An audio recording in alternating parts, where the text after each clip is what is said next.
Hi, everyone. This is Dr. Cheryl Selman, and welcome to the Love Code. This is a show that really has its purpose and intention to support you in having a greater understanding of yourself, to connect more to the profound wisdom and power that you have within you, and to know that wherever you are, you can open your heart and receive healing.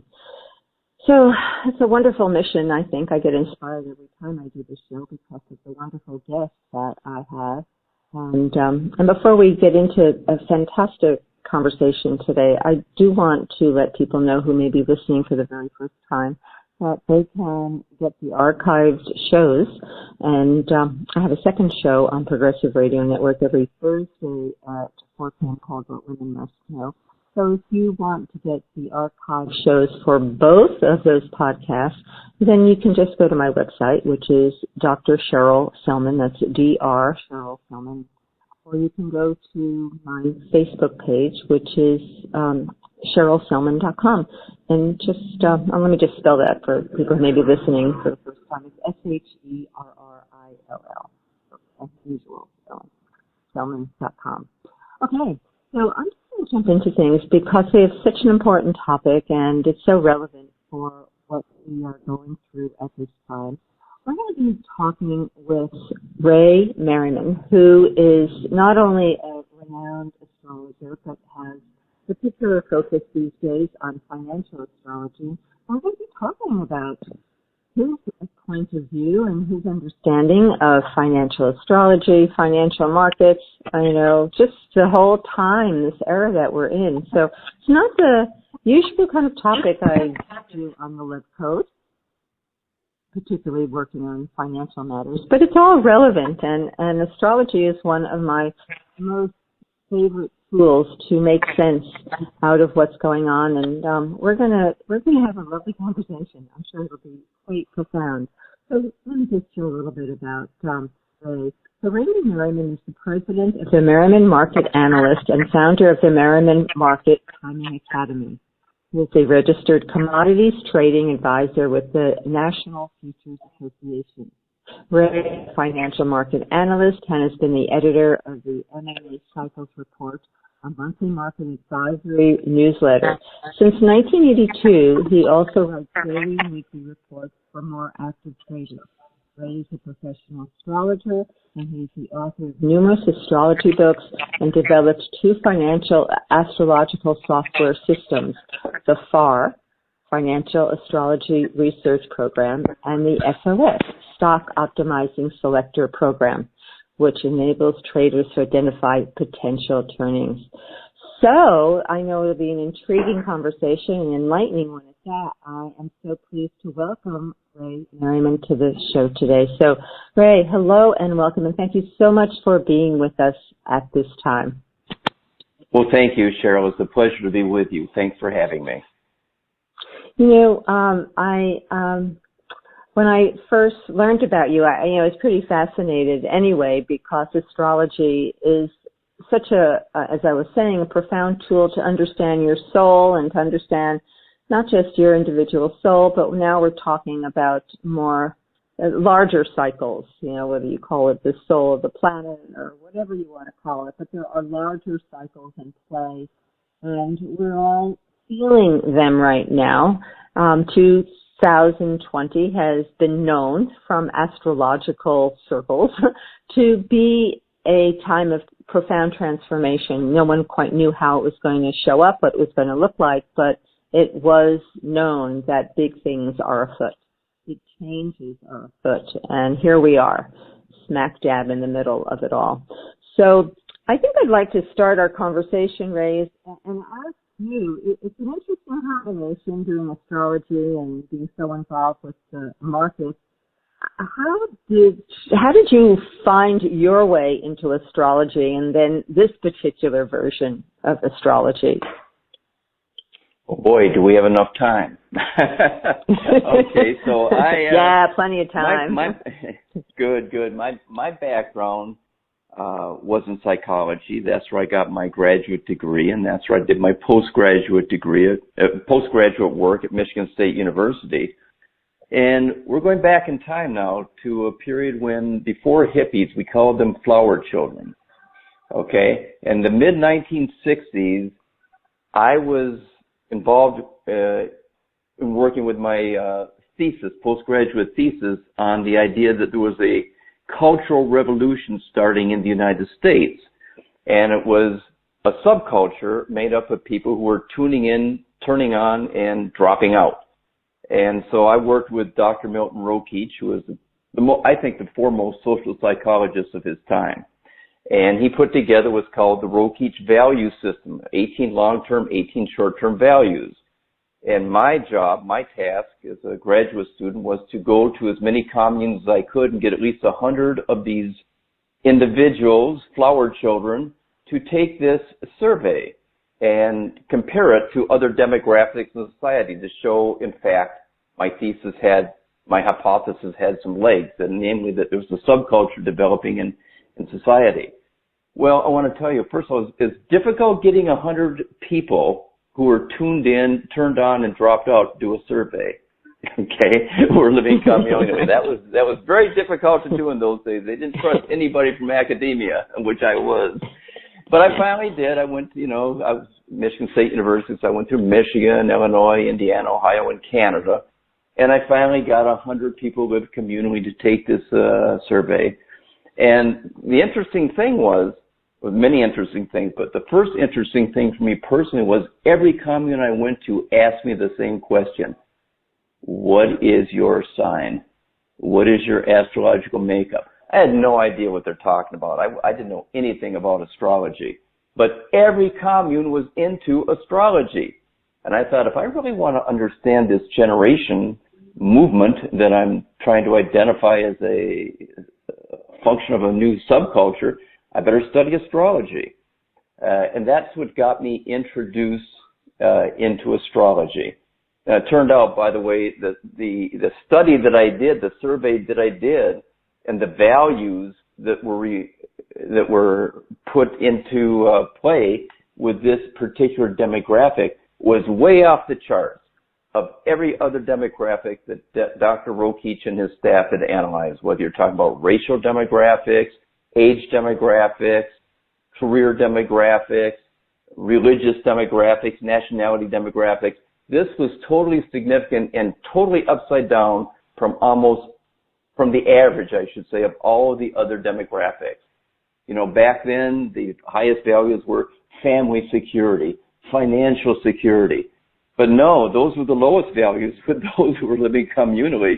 They valued world peace, a world of beauty, happiness, totally different than the mainstream America was into at that time. That also got me excited. Well, what's going on here with this generation and their study of astrology? So I began my study of astrology in my second year of graduate school, and it completely changed my focus from personality theory and social psychology to astrology. It was like instant psychotherapy. So I took right to it. And it was like finding your direction and purpose in life, I would imagine, when you discovered this whole new system of understanding who you are and how things work in this universe. Well, when you find something that attracts you so profoundly, that affects you so profoundly, and you start looking into it, there's something meaningful for you personally. But in my case, it wasn't just me personally. It's something that I thought was profoundly meaningful to society. And even as I began my early studies of it, even though I got my degree in psychology, I did a lot of graduate work in Far Eastern religions. My favorite were the Buddhism sects, especially Zen Buddhism and Taoism. And one of the things that they believed in is the theory of continuity of the soul. Okay, your consciousness does not die there's a consciousness before you're born. There's a consciousness after you pass on. And I think this was captured a great deal in the Book of Changes, the I Ching by Wilhelm Bain's edition of it. And in there, the foreword was written by Carl Jung. And he said something that struck me in the early part of my development of astrology. He said that every moment of time has its own unique quality. And anything born in that moment takes on the quality of it. And that, for me, was the basis for combining the philosophies, the principles of many Far Eastern religions with the concept of astrology, which didn't fit so well with the religion I was brought up in. Like most people in America, I was brought up in the Christian religion. But we didn't have this kind of a concept that the Easterners had. But astrology fitted so well, and I was so attracted to the Far Eastern philosophies, and yet I was scientific-minded too, because my background is psychology, that it just fits so well with me.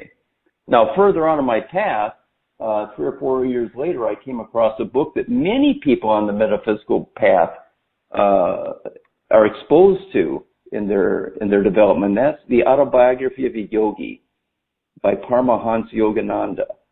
Now, Paramahansa Yogananda was one of the first to bring yoga and the Far Eastern philosophy to the United States. Well, it's even more than a century, goes back in the late 1800s, I think, 1890s, I believe he brought it. And he had a guru named Sri Yukteswar. And one day, his family, as most Indian families do, had his horoscope drawn up, and he was quite impressed with it. And so he went to his guru, who is Sri Yukteswar, and asked him, is there anything about astrology that's meaningful that I should be looking at? Well, he didn't know it at the time, I don't think, that Yukteswar was also an astrologer. And Sri Yukteswar said to Yogananda that you can only be born at that precise moment in time when all of the planets and all of the celestial bodies are in exact mathematical harmony with the karma of your soul. And that became the basis for the first book I ever wrote before I even got into market analysis. And that book was Evolutionary Astrology, The Journey of the Soul Through the Horoscope. And it was the first work that I know of that actually took the principles of Taoism and Buddhism and converted it with the theme of soul continuity with the idea that your chart, which shows in your horoscope, does represent the principles, the lessons, the challenges ahead for you that you bring with you. This is your karma. Your chart is your karma, and it's your dharma, because in your chart lies the path for how you continue to evolve in your soul consciousness. So that was the beginning of my journey through astrology and metaphysics, and that was back in the late 60s and early 70s. And it was after that that I got into financial astrology. I'll tell you that story when you're ready. Okay. Before we get there, I'm sure that's an interesting story too. The point you made is so profound. For people who aren't too sure about astrology, who may be listening and don't really know what it is, it's often associated with like predictions of, when you're going to meet your love of your life or whatever, but it really is, it can be used by some, I guess, in that way, but it's not really the greater purpose. And astrology has been a profound tool for cultures over a millennium. I mean, all great cultures used astrology and had an understanding how the planetary bodies and influences are energies. It's like making visible the invisible dynamics that are running this dimension that we're a part of. So it's a tool to make sense and give meaning and have more profound insight into the paths we're on and the paths that our country is on or paths that this era is on, to give us that guidance. Would you agree with that? I mean, that's my experience. Well, yes. You're the astrologer. Here's the thing. I mean, astrology is the oldest study known to humankind, next to religion, or the study of God, if you will. the belief in another being, in a creator. So it's been around a long time. It's survived ever since there's recorded history of humankind. And essentially what astrology is to me now is the study of cycles. Let's put it this way: the study of planetary cycles as it correlates to the cycles in human activity. So when we're looking at the world, it has its own subset of study in astrology known as mundane astrology. So that as the movement in the heavens change, and they're always changing because every moment in time has its own unique quality, but as the movement in the patterns change, then it happens down here too that there are correlates to that based on the principles or the symbology of those planets, and some believing the constellations behind them. I don't believe the constellations have that much effect. I think it's more planets related to the beginning of seasons, okay, the distance away from the spring equinox, summer solstice, fall equinox, winter solstice, okay. When you move 30 days, when you start spring, the 30 days past it, that's what we call Aries, but that's not where the constellation Aries is at that time of the season.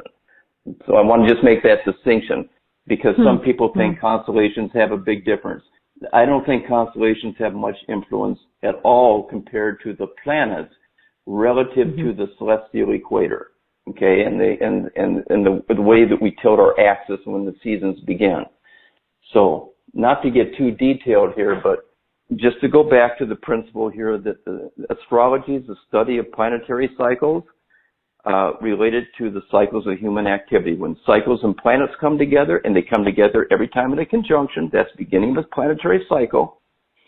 And that's important because then they go through phases, just like regular cycles do. When we have a cycle in a market starting, a bull market beginning, or a bull trend beginning, you go through phases, not straight up and it's not straight down. You go up and you come back, you go up and you come back. Same thing with planetary cycles. Cycles begin at the conjunction. And that's what's so important this year because it's the first time, Cheryl, since the 1880s, I think it was, that we have had 3 of the 5 outermost planets conjuncting each other in the same year. And they happen to do it in the sign, not the constellation, but the sign of Capricorn, which is the symbology of the real beginning of the year. The real beginning of the year is when the days become a little bit longer. The longest nights in and the nights become shorter and the days become longer. That's at December 21st, which is Capricorn. So we have 3 of the 5 longest outermost planetary cycles coming together this year, and we haven't had that in over 130 years. And that's why this time in our history is to be the end of an epic and beginning of a new epic. And this is exactly the words that Henry Kissinger used in his editorial that he wrote for the Wall Street Journal this weekend. He gets it. He understands that humanity is about to begin a whole new epic. A cycle has ended. It's a new epic. And astrologers have known this for some time because of what's happening this year in 2020. So, by the way, those planets, that's Pluto, Saturn, and Jupiter, right? Yes. Jupiter's the fastest one. That goes around it orbits around the sun every 12 years. Saturn orbits around the sun every 27 years. And Pluto orbits around the sun every 248 years. So to see these 3 planets come together in the heavens, a 12-year cycle, a 29-year cycle, and a 248-year cycle, this is a rare year that we're living in. And as you can see, we're going through major changes in the direction of our civilization. It's going to fork off to a new path now. It's already started. So, what does it mean from your perspective when you say it's a new epic? What does that mean to you? Well, it's a new era. It's a new era because so many long-term cycles are beginning. Now, I just mentioned a couple. I mean, Jupiter, Saturn, and Pluto. Okay, now when you consider that Saturn and Pluto, okay, they come together every 32 to 37 years. That's pretty big, and that's an economic cycle. That's an interest rate cycle. So we've been going down in interest rates. So that's actually coming to a bottom during this period. We give it a 2-year period.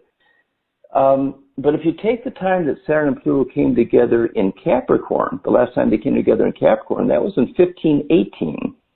And that was a Protestant Reformation, which totally changed not just the Catholic religion and brought Protestant into the world experience, but also changed economies. Because Martin Luther, he revealed that the game that the Catholic priests were playing to selling, yes. They were selling indulgence. They were selling forgiveness of your sins. They're taking money to forgive your sins and get you a place in heaven. He exposed that, and that totally changed what was going on in the belief system of people. So that's one epic that's going on. But another part of this I have to say, epic, and Ray, I just want to say, and that was tremendously violent time and tumultuous time when that happened. There was something else that happened during that time too that's very bizarre. There was an epidemic that went on in Germany that year. It was called the dancing fever. At Germany and Italy, people spontaneously went into dancing and they couldn't stop, and they died. Nobody could figure out, why are they dancing? Why are they dying? Strange, because we're kind of got the same kind of confusion, chaos going on now. Why are people dying? Where did this come from? This epidemic. But back to the idea of the new era. The real new era for astrologers deals with Jupiter-Saturn. Okay? Jupiter-Saturn, by the way, Jupiter-Saturn was considered the Star of Bethlehem for those who are Christian-oriented and want to know about that bright Star of Bethlehem. That was the Jupiter-Saturn conjunction in 7 BC. So every 20 years, Jupiter and Saturn come together, but they only come together in the same element. They switch every 200 years. So what's happening now on December 21st, which is the summer solstice of winter solstice of 2020, you got Jupiter and Saturn come together in 0 degrees Aquarius. This begins a series we call synodic cycles, conjunction of Jupiter and Saturn. Every 20 years after this, for the next 7 cycles, is going to be in air signs. The reason this is a new epic is because we're leaving the Earth cycle of the past 200 years, where Jupiter and Saturn had conjunct in Earth. And Earth, going back to 1802, the Jupiter-Saturn cycle correlated with Earth represents the focus on materialism. Central governments, control of governments, and the quest of people was to gain either power or financial success. That would define your status in society. How much power and influence do you have, and how much finances have you accumulated? That's Earth, okay? And how much government can start organizing societies. Well, that's changing. We go to air signs. Status isn't going to be a function of your wealth or your power, because air values information, knowledge, and art. So the emphasis for the next 140 years, the next 7 cycles, is going to be focused more upon who has accumulated and who can distribute and discern information and knowledge and pass it on. You know, how much knowledge can you accumulate? How much knowledge can you disperse? Your ability to do that, to communicate that kind of information, understanding, is going to be more important than how much power you've accumulated or how much wealth you've accumulated. And that's why I call this a new epic. We're moving into a new 200-year cycle. It's going to be very strong for the next 140 years. It's going to increasingly get stronger, where we're moving out of materialism and more into knowledge and understanding and even artistic expression. That makes it a new epic. We haven't had this. The last time this happened goes back 800 years ago, and it lasted into the Renaissance. So that's what I mean by an epic. So when you say knowledge, where does wisdom come in? Because knowledge and wisdom are two different That's things. Good. Well, I probably should ask you what you mean by wisdom, because I kind of think knowledge is a prelude to wisdom. I can't see how one can get wisdom without knowledge. So well, I mean, you can have. What do you mean by knowledge? Okay. And wisdom. Well, you can have knowledge. I mean, there's this huge development of AI, which has a lot of concerns for many people. Mm-hmm. That's knowledge. That's technological knowledge. Wisdom that's not wisdom. That's not wisdom, right? I mean, you can try to create a cyborg, and have your body taken over by machines and your consciousness put into a computer program so you can live forever. That's not wisdom. That's not understanding of your soul. It's like totally going off the rails in terms of attempt to control who we are. That's not wisdom. Wisdom to me is more based on what you were studying, what I was studying, the Buddhist philosophies, the ancient wisdoms, this understanding who we are, our place in the universe, our connection to the earth. That is my greater definition in this context of what wisdom is, how to use the resources of our creative mind, our ability to manifest into ways that serve the greater whole. Knowledge doesn't necessarily do that. Our minds and the intelligence has taken us to some scary places right now. And so go back to my question. So where does wisdom in this new era come in? It comes right, it's right there with it, because as I said earlier, I do think you need to have knowledge as a prelude to wisdom. Knowledge can be expressed in many ways, and many of the ways it's expressed has nothing to do with wisdom, because wisdom is a combination, I think, of knowledge and compassion. You have to have empathy. You have to have the ability to sense, intuit what it takes to relate to other people, to live with other people, to survive on this planet in a healthy manner with other people. You couldn't practice what you do, your health profession, without knowledge. But yet, the way that you deliver your knowledge is with compassion and caring, and you're willing to go into directions that aren't necessarily conventional in order to help people based on your knowledge and your understanding of how this can best serve humanity. So I think the fact that the idea that I'm saying that we're moving into a new epoch where there's going to be more emphasis on knowledge, you're probably right. It probably has to elevate to another level. It's just not knowledge that's going to take us in this new epoch successfully. It's how we apply that knowledge, how we express that knowledge. Do we do it with compassion? Do we do it with empathy? Do we do it with love and caring for our fellow human beings so that we can survive more peacefully and more successfully and more even prosperously and healthfully on this planet? That's where the wisdom comes in. It's really how you apply the knowledge, the new knowledge that we're going to be putting an emphasis on. So I agree with you. It's not just the cyborg, the artificial intelligence type of knowledge. It's really going to be the gathering of knowledge and how we decide to apply this knowledge. That's what's going to give I want to say status, but that might not be the right word. It could be easily misunderstood. That's what's going to give the gravitas to the movement of this new epoch that's starting with the Jupiter, Saturn, and Aquarius, as I see it. Wow. Okay, lots of questions. I have lots of questions, but let's go back to what you are focusing on now, because I'm sure that's foremost in people's minds about the financial situation. But with what is happening now with this, lockdown and all these millions of people out of work. I mean, not just in the United States, it's everywhere. It's throughout the world, right? We've never seen something like this before, which makes our economy so tentative right now, and everything that means for people's lives. what do we need to know about this time, Ray? How can you help us kind of calm down our nerves? Well, the work nerves? that I do, I'll work on that. That's kind of something that's very important, because whenever you have Jupiter prevalent in the heavens, especially Pluto or Neptune, there is a tendency for mass hysteria, panic. I mean, that's what Jupiter exaggerates, whatever it's in contact with.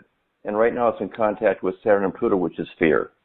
Okay, and so when you get fear, you easily succumb to delusions, hysteria, and panic. And we're in that right now. In fact, the peak of it, we probably are just ending the peak of it, believe it or not, because the peak of it would have been about March 20th to tomorrow, April 7th. As I see it, astrologically, that's when all these planets have come together. You started with Mars, Jupiter on, that was the beginning of their cycle, and that was March 20th. 3 days later, it was Mars, Pluto come together in their conjunction. Last week, it was Mars, Saturn, and on Saturday, April 4th, was Jupiter, Pluto came together. So they're starting to separate now. So what we understand from market cycles, when you end a cycle, like when you end a market cycle, that's always the most difficult time, the most challenging time, the most terrifying time, really. And the longer the cycle, the more terrifying it becomes. Like an 18-year cycle is much more terrifying than a 25-week cycle. Okay, so we learn from our study of market cycles that when the cycle comes to an end, it's difficult. But when the new cycle begins, we don't recognize this beginning right away. But in fact, we are slowly and gradually moving into a very strong growth cycle. So all of these, we can use the same thing with astrology now. We've now come to all of these conjunctions that peaked between March 20th and April 7th, really April 4th. Jupiter is going to go back and forth to Pluto 3 times, so this is only the first time it's happening. The full awareness that we're coming out of this cycle may not be till the third passage of Jupiter-Pluto, which is not until right after the election. So what I can say to people to give them any comfort right now is that you may not realize it, but the peak of hysteria, the peak of fear has been the last 2 weeks. And yes, the fear will stay there. It doesn't just disappear in one day, but it's going to gradually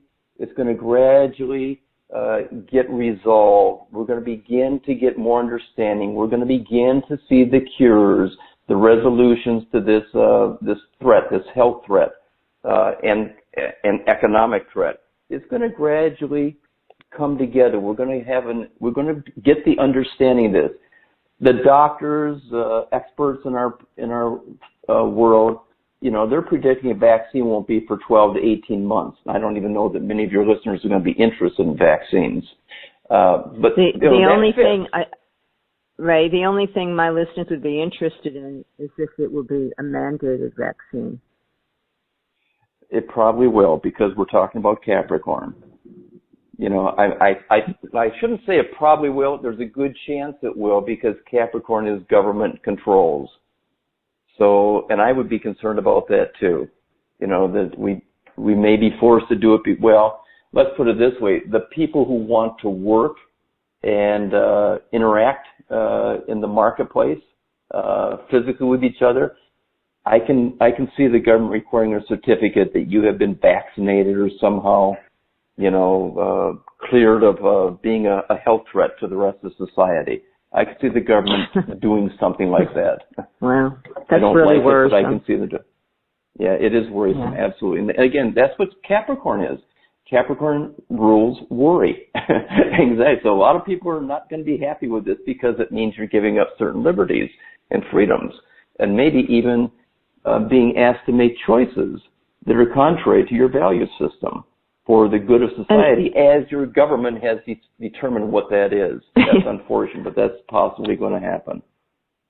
And don't you find it interesting, this battle that's been going on as of late between the forces of vaccine and then the forces that are recognizing their other options, like hydrochloroquine, That's been a huge topic in the news. That, you know, like there's two forces. One are saying we have medicines that can do this. Yeah.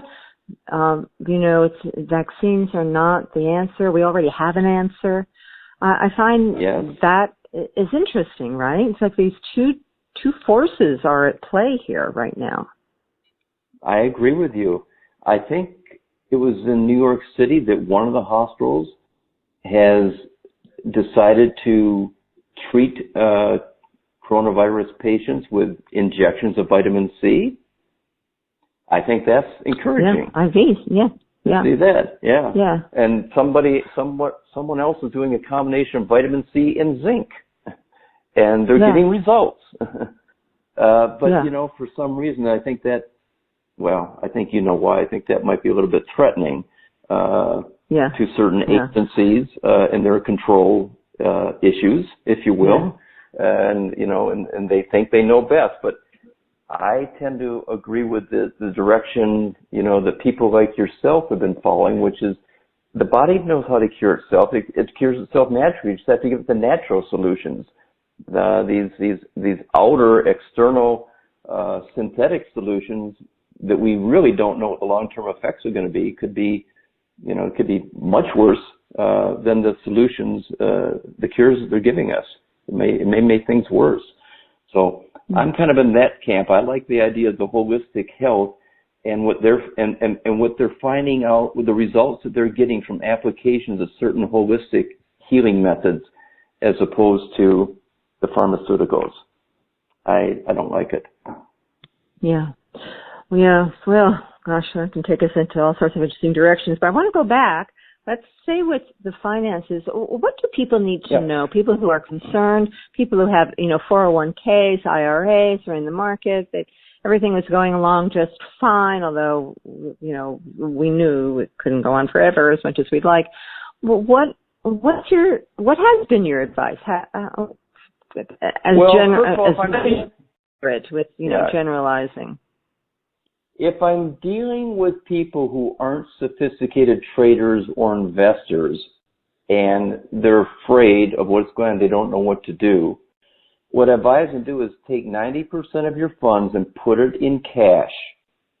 Only use 10% in the markets, you know, where you think it might, you know, do well. But do not risk more than 90% of your capital right now, because the mantra that you want to repeat over and over again is protect your capital.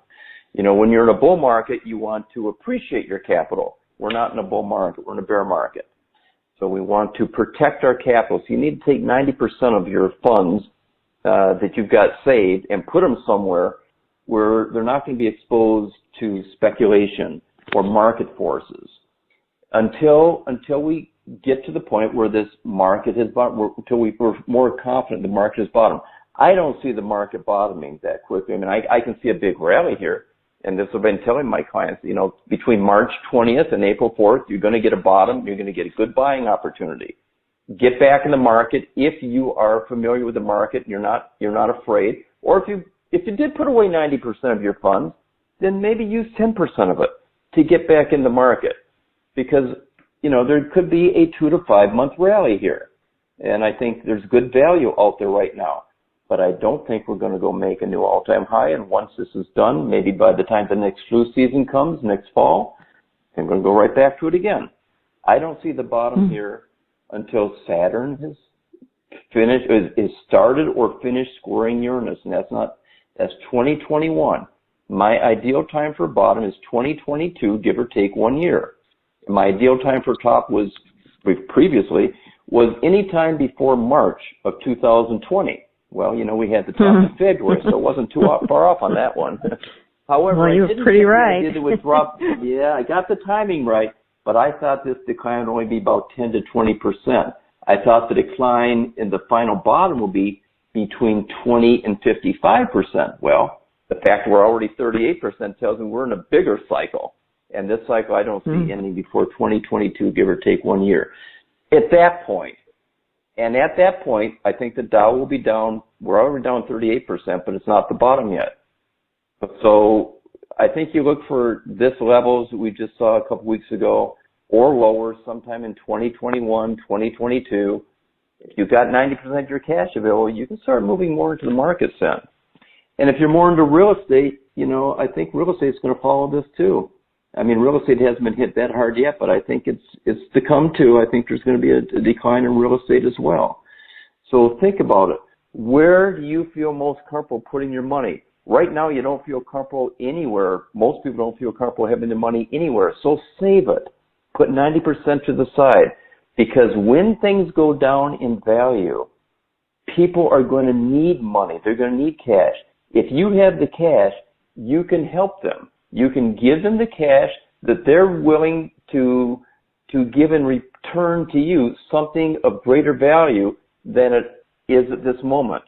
So you can get something of greater value that's going to appreciate. You give them cash, which they need to get out of difficult situations. So it's kind of a win-win in that regard. Yes, later on these people might regret they sold too cheap, but they needed the cash now. They couldn't wait because if they get foreclosed, if they get repossessed, on certain assets they have, they need the cash to get by at this time. And if you have the cash, you can help them, and in the meantime, you can purchase something of greater value for yourself. And I think that time is coming up in 2022, give or take a year. Okay, so save your money can I till just then. recap? Yeah, can I recap what I think you just said? So the market may have some rally over the next several months. Next 2 to 5 months. It may, yeah. Right. And then that would be the time to take 90% out as cash. Not necessarily right. Take 90%. No, take 90% out now. If you're scared, take 90% out now and use that 10% to ride the rally. You don't want to have 90% of your money in the market now, even if it does rally, because we don't know exactly where it's going to end.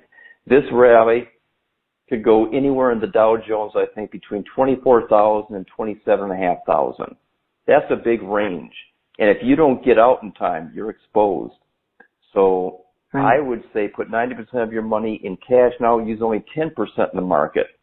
If you can get a 20 to 40% appreciation on that, fine. If I'm wrong or you don't get out in time and it goes back down, well, you haven't risked more than 10%.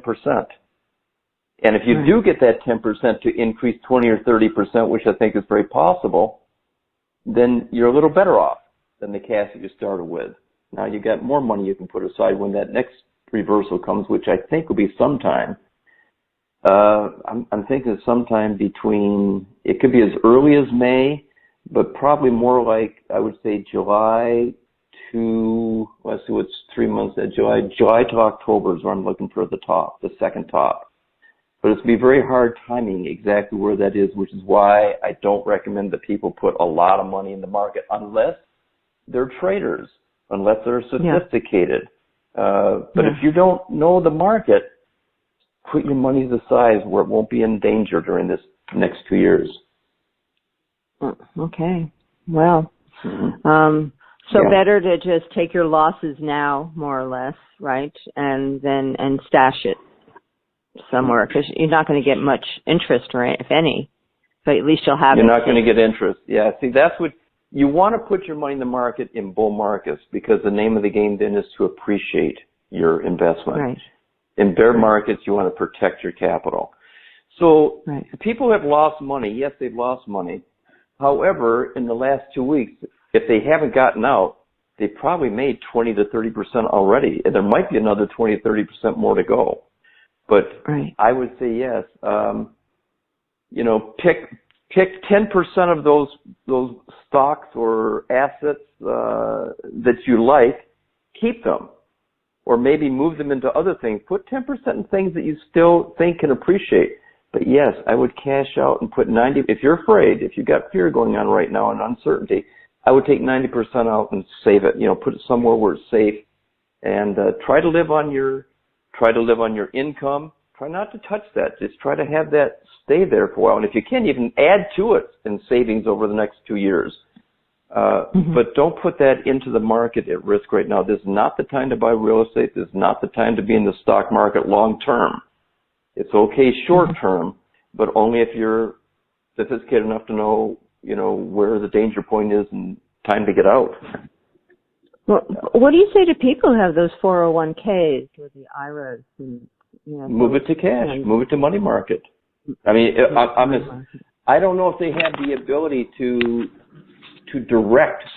Usually 401ks they give you a choice of funds to be in.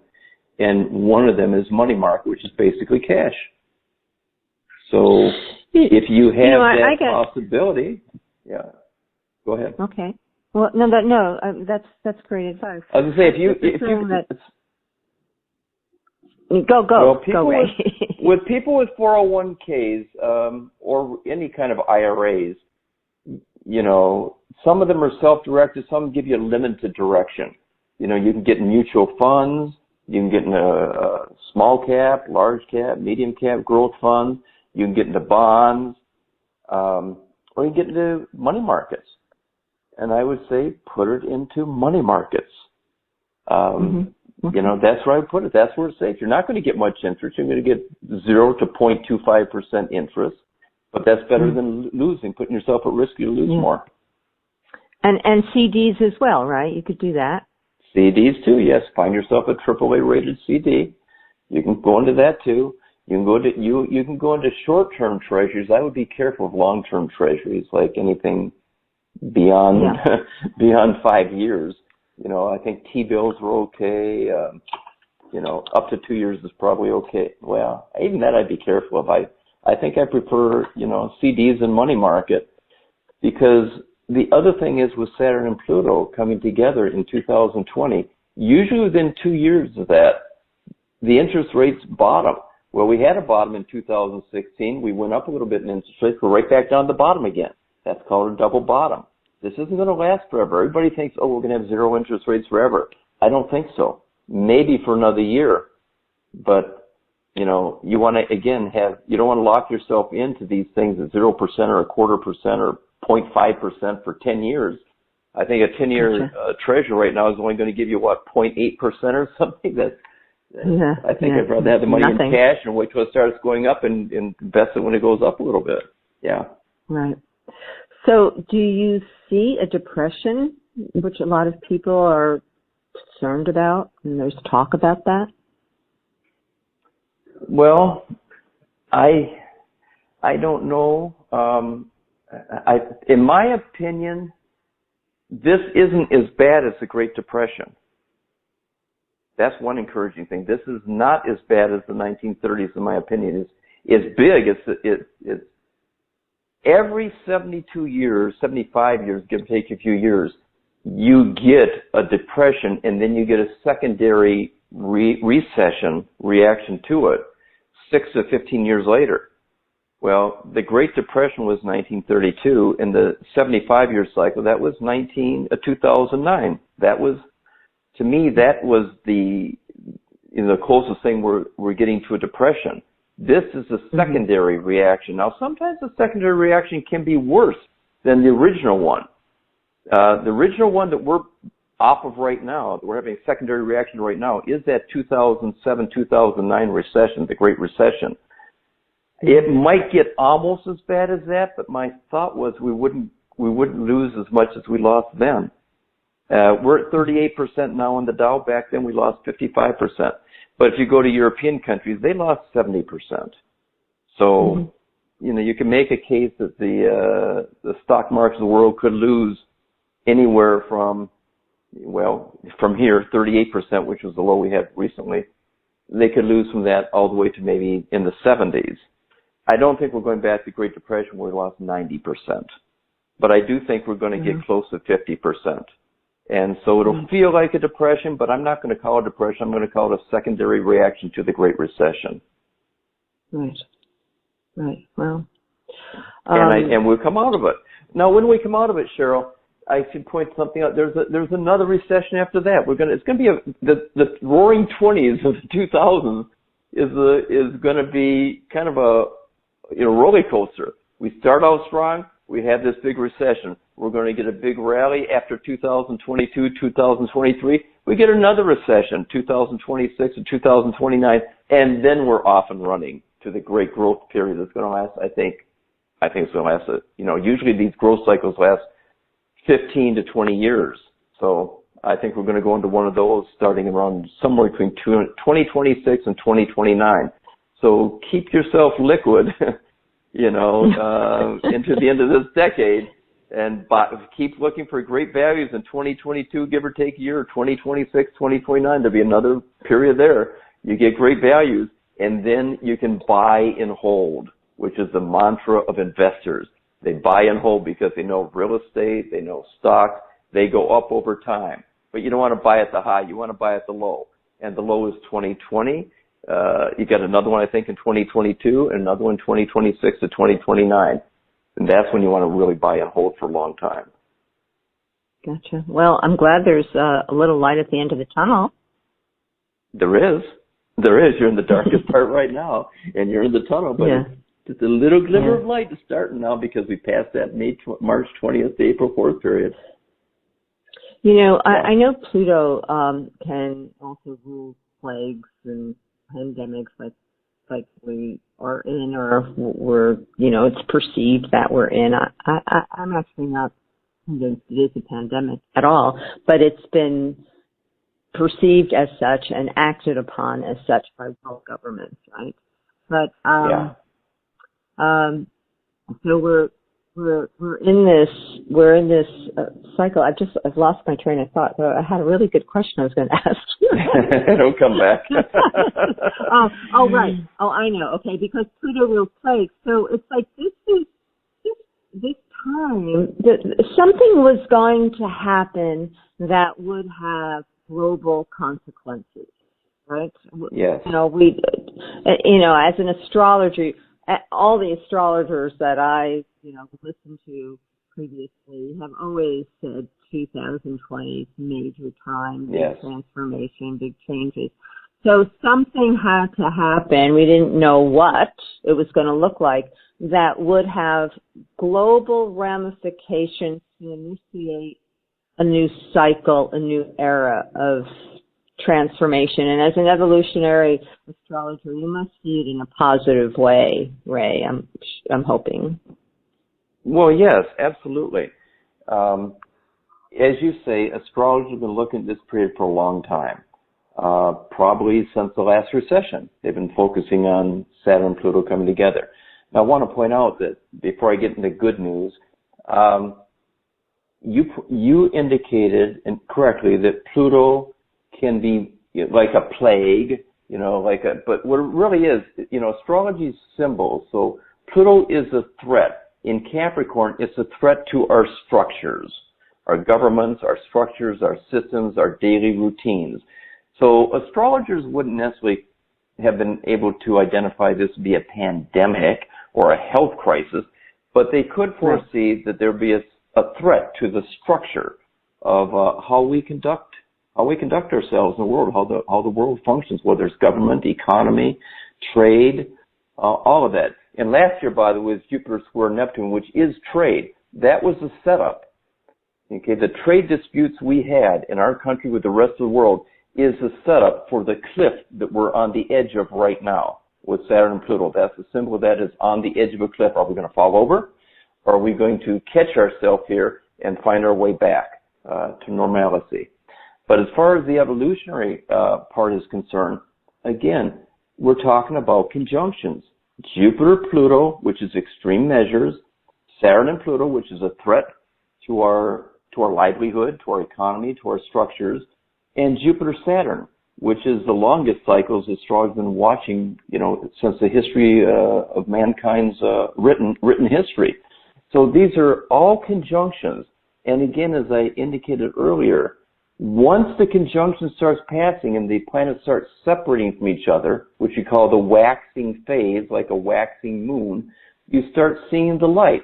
After a new moon, which is a sun-moon conjunction, you don't see the moon right away. It takes about, 1.5, 2 days. Then you start seeing that little crescent, that little light comes through. Well, that's the same thing with planets in conjunction. When they start moving away from each other, they start showing a bit of a light. They start getting onto a path of growth. And so we're slowly going to move into a growth cycle. We won't recognize it at first, but indeed it's a growth cycle. And it's a growth cycle that has, I think, tremendous reasons, a lot of reasons to be optimistic, to be hopeful about the future. And you ask what's the spiritual, karmic, if you will, lessons, metaphysical lessons that we can learn from this. One is to be more self-sufficient and to be more aware of your body, your mind, your thoughts, how you interact and relate to the outer world. All of that is going through a restructuring, a reformation. Just like we had the Protestant Reformation last time, we have a societal reformation going on, but it has to start with the individual.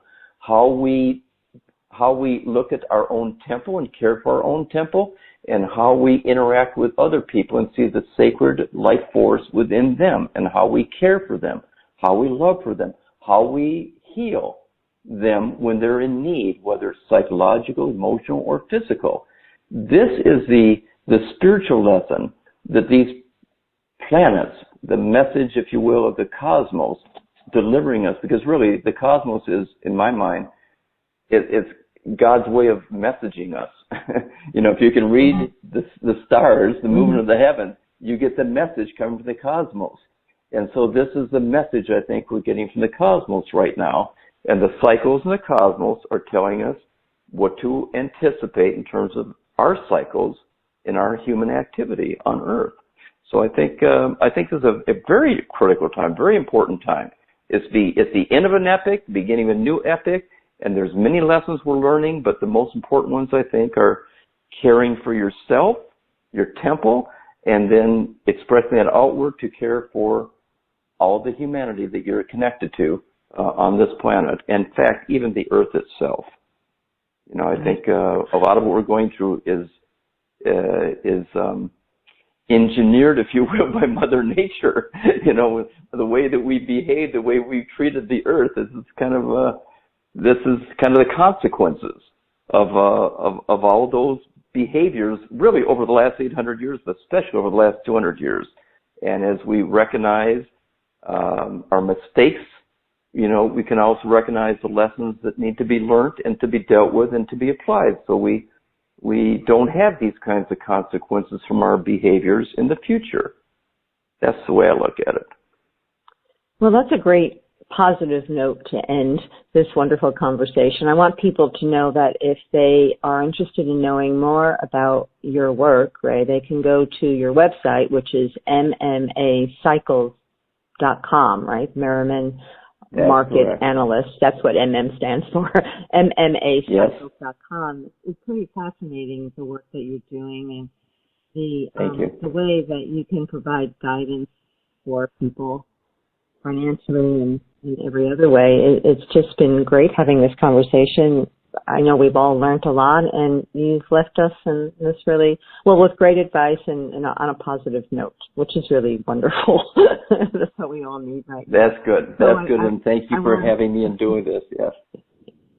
You're so welcome, and I just want to again thank you, Ray Merriman, for being on the show. Again, that's Ray's website is MMACycles.com. And to all of you listening, thank you for joining me again. Be well, stay safe, know all is well, stay connected to your inner wisdom, your inner self, and remember to fill your week with love, peace, and harmony. Bye for now.